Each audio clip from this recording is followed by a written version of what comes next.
Well, I have to say, this was today. I took the biggest loss I've had in weeks. Certainly, biggest loss of the month of March. And guess what? It was my first trade of the day. So I started the day deep in the red, and all of a sudden, I have to decide: do I just call it quits and just accept defeat, or do I try to fight back? And you know what's really funny is just before I took this loss, someone in the chat room said, Ross, I'm in a drawdown. Can you give me some tips on how you're able to maintain composure and just stay focused when you're in a drawdown without, spiraling and giving into revenge trading and everything else? And I sort of shared what works for me. Little did I know that just minutes later, I would take the biggest loss of the month and be faced with having to employ all of these strategies I had just shared. So I'm going to share them again with you guys here today because you know what? Although I'm fortunate to not be, in a position where I'm in a deep drawdown and am red on the month of March or anything like that. Yes, today we'll go over it. It's not. It was not great, but all things considered, I'm very fortunate. So I recognize that some of you guys may not be in the same position as me. You may have taken some big losses early in the month or earlier in the year, and you're kind of on that you're in that mental battle of trying to recover without going deeper into the red. And so, and by the way, today's my last day of trading in Mexico. It's Friday. And what was I thinking? Why did I take so much risk? In fact, I got a little stubborn on that first trade. And to kind of paint the picture, give you some context, set the stage. So this morning, I'll just pull up the screen share. So this morning, we had a stock that went up over 1,000%. This was the ticker right here, BON. And currently, it's the percentage change on the day. I don't know what it's at right now, probably 200%. But look at this candle. Holy smokes. This is crazy. So this stock, we go back here, just auto scale. So, it started pre-market, kind of moving higher. Goes from 85 cents to $1.15. Pulls back, goes up to $1.20. Pulls back, goes up to $1.39. Right? So that's pretty strong. Goes up to $1.50. Then suddenly it goes to $2.50. Uh-oh. So who's getting squeezed? There's probably a short out there getting squeezed big time. So it goes from $1.50 to $2.50 in 1 minute, in one candle. What happens on the next candle?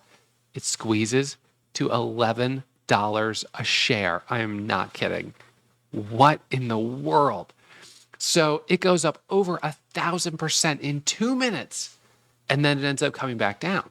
So there's a couple things that can cause this. Obviously, the most likely, most probable cause is that there were some shorts that accumulated large positions on it back in here, thinking it was going to probably even right here at $1.20, reject this level and drop back down. Now, in order to make good money on these penny stocks, you usually have to take pretty big positions, 30, 40, 50,000 shares. So you do, 10,000 share blocks, you do 5 of them. Let's just say you got a 50,000 share short on this, and you're looking to make 5 or 10 grand. That's 10, 15 cents, 20 cents maybe.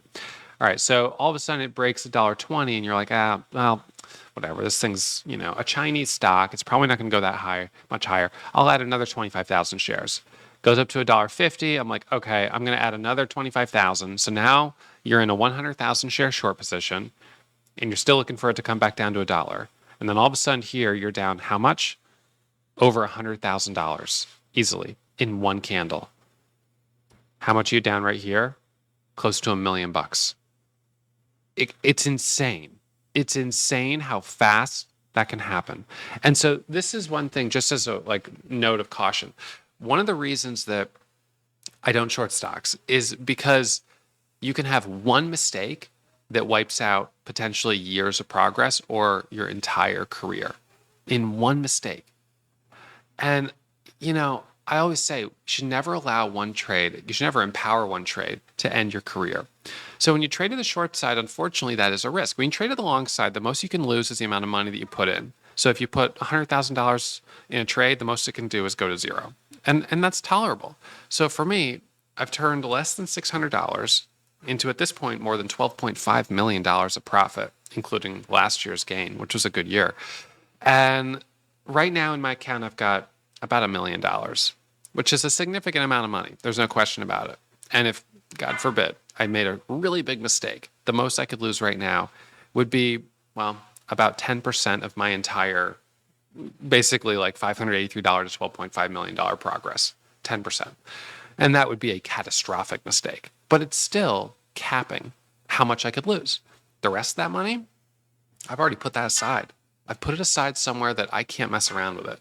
So I don't have to worry about, having one of these really big mistakes. But I see it happen with short sellers all the time where their, accounts will grow. And then all of a sudden, even if they take money out, they take a trade on leverage and boom, you get caught in a squeeze like that and you're just destroyed. So when I first sat down this morning, this was kind of the condition of the market. I was like, holy smokes, that was crazy. But it came back down. So what did I note? Well, it's a Chinese stock. All right. And in fact, we had some momentum on a couple other Chinese stocks in recent weeks. So I was like, okay, it's a Chinese stock. Interesting. I should probably keep a lookout for other Chinese stocks. Now, by the time I was sitting down at 7 a.m., it had already retraced so much of the move right here that it was out of play. So I didn't trade this one. It already reversed too much. So I was just like, okay, this one's out of play. I'm going to leave it alone, but I'm going to look for the next one. And I pulled up RGC. Now, the reason I pulled up RGC was because this stock had actually made a really nice move yesterday. I mean, you look at this candle, it's also a Chinese company. And yesterday it went from $4 to $15. So that's a really solid move. It's dipping down a little bit. And I thought, there's nothing else really looking good. But this started to pop up. And I thought, okay, we've got this as a continuation setup. So this is the chart that we were working with. This move yesterday, pulling back here, and then popping up right there, pulling back. And right here, it popped back up. So this is how I traded it. Right here at 8:15 or 10 past 8, it pops up. And I go to the 10-second chart. So it first pops up. Where was this? Yeah.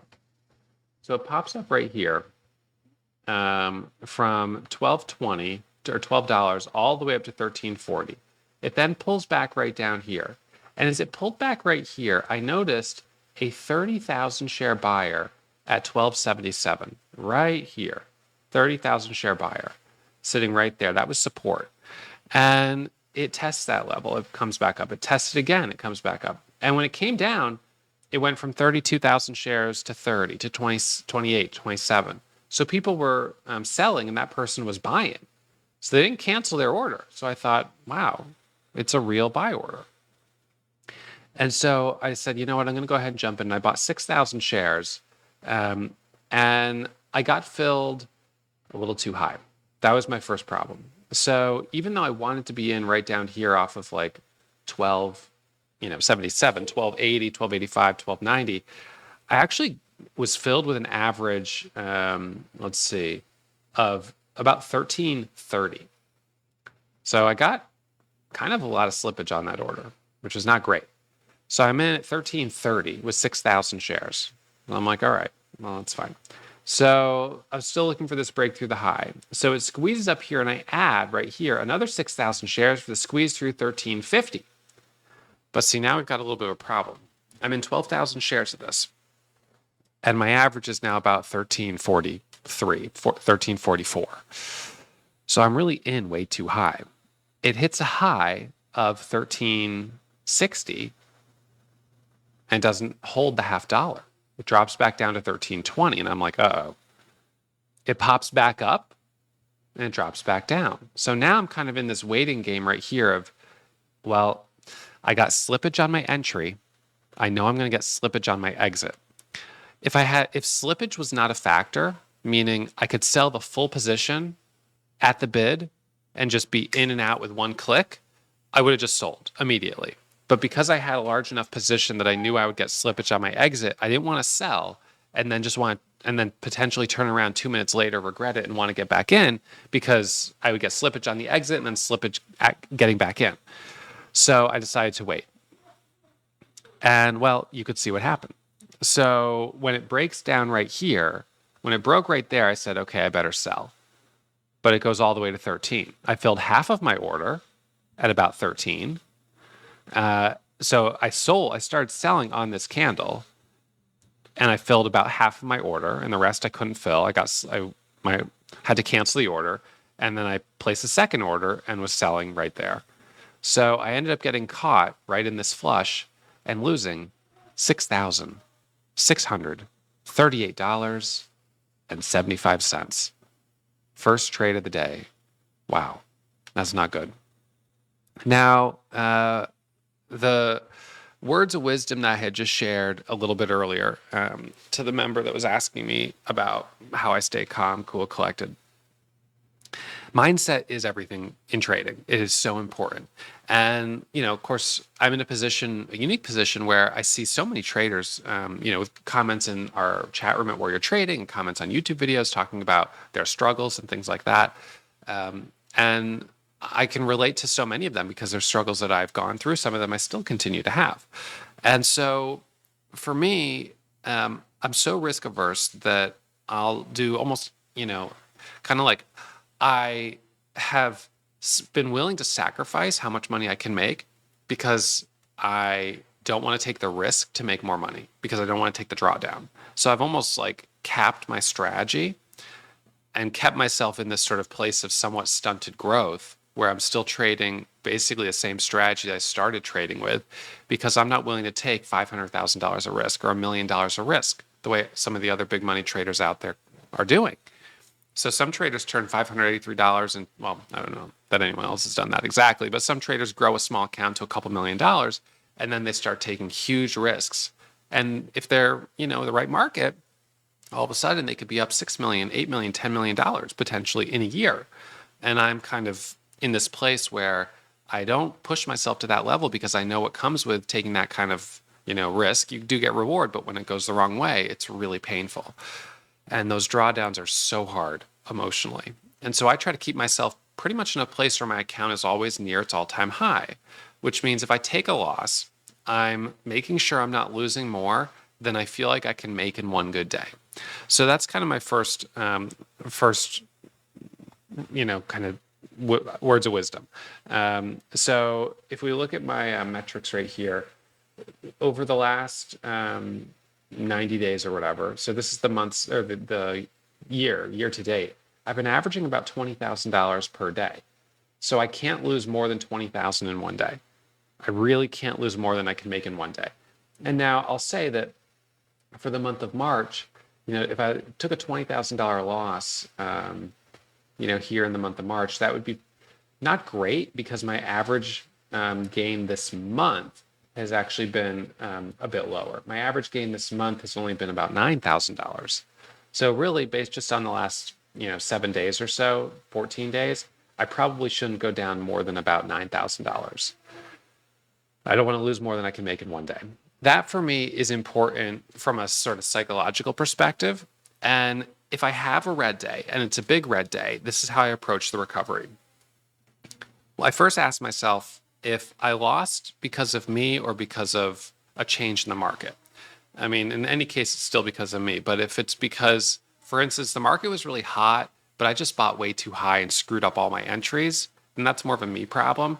If the market was cold, then that's something I've got to be really careful about in the next days because it may stay cold.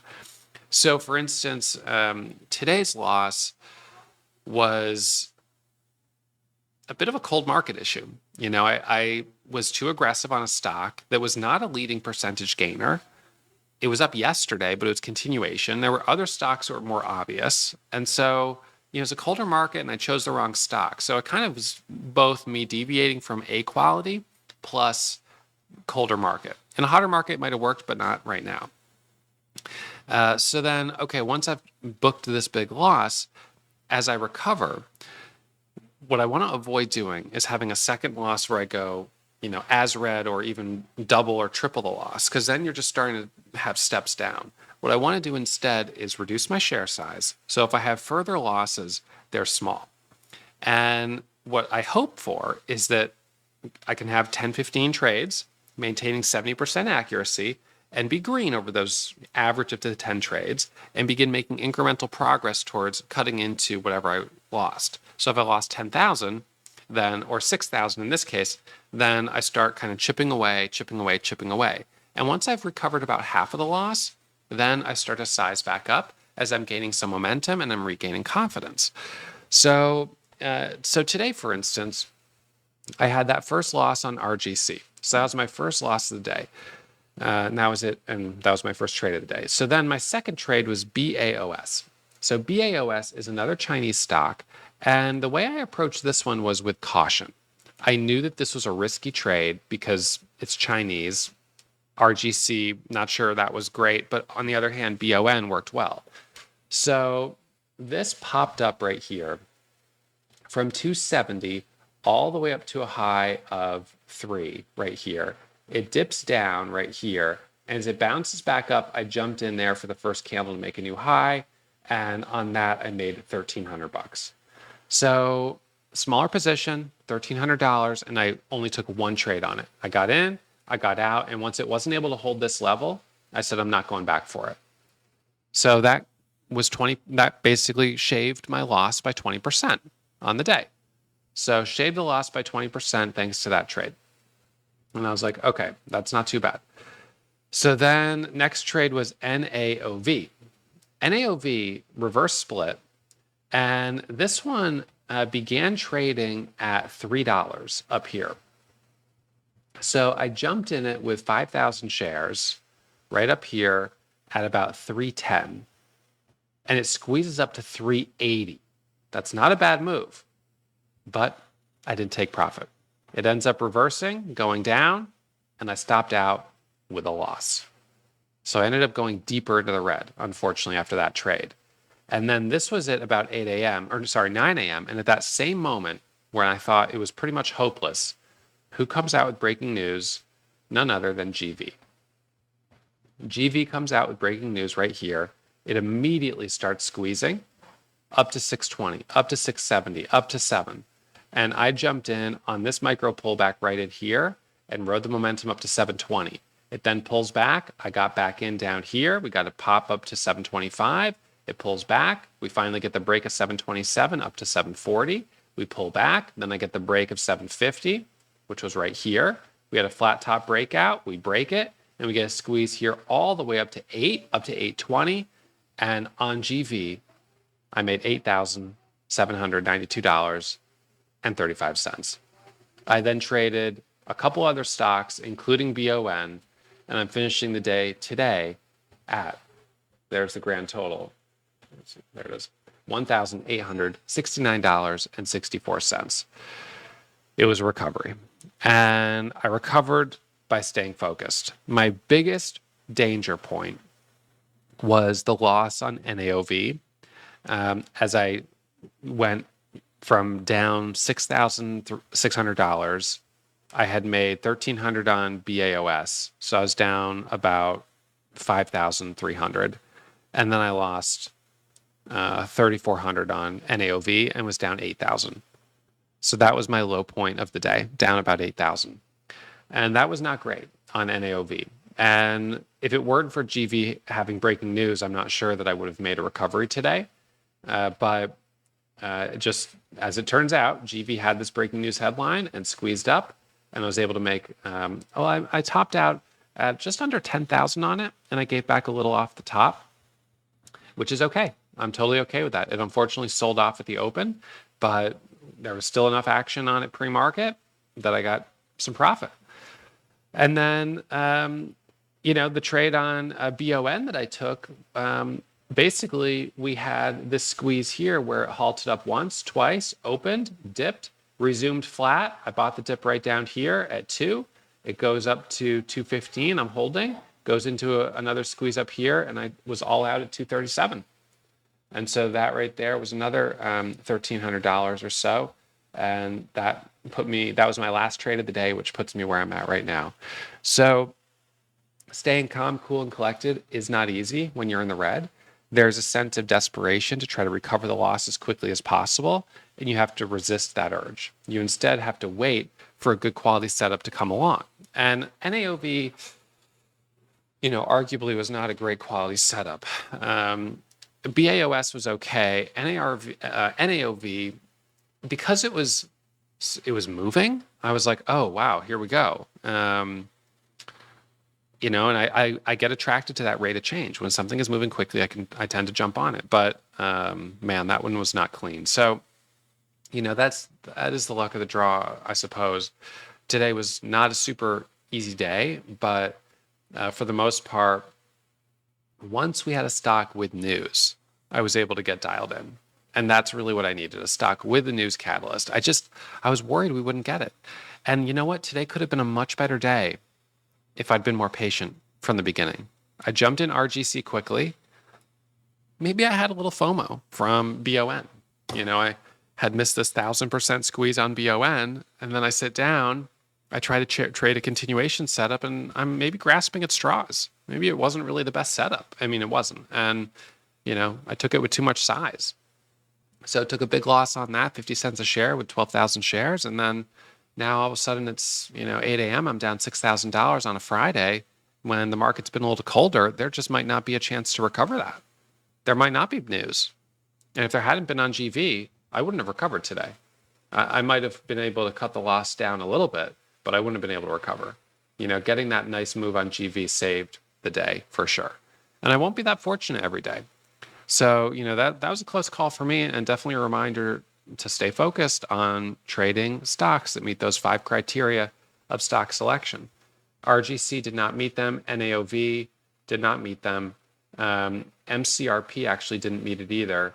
BAOS did. BON did. And GV did. So there you go. So I could have saved myself one winner, but those losses if I'd stuck with my 5 core criteria for stock selection. Disappointing. Well, and that's the thing. I was trading micro pullbacks on all of these. The micro pullback strategy, which I gave you the link where you guys could download it earlier in the week. It's a great strategy, but if you trade on the wrong stocks, see, everything has to come together. You've got to have the right setups, the right entries, but you've also got to make sure you're trading the right stocks. So in this episode, I'll give you guys the link for my 5 pillars of stock selection. Download it, print it out. I encourage you to try implementing it in your own trading, but always in a simulator before with real money, and see what it does for you. I think it's going to point you in the right direction. I'm disappointed today was difficult. And this is also typical for what it's worth of a hot market that, when things are hot, you will deviate a little bit from kind of the letter of your strategy. You might, realize, wow, a lot of things are going, even though they don't perfectly fit within my strategy. So I'm going to start trading them. And that works until it doesn't. And then when you get that day like today, it's a reminder to go back to basics, tighten things up, slow down, and kind of press the reset button. So it's always fortunate if you have the opportunity to press the reset button before taking a huge loss, just by recognizing that the market is cooling off, or, that you had a medium-sized loss and, whatever.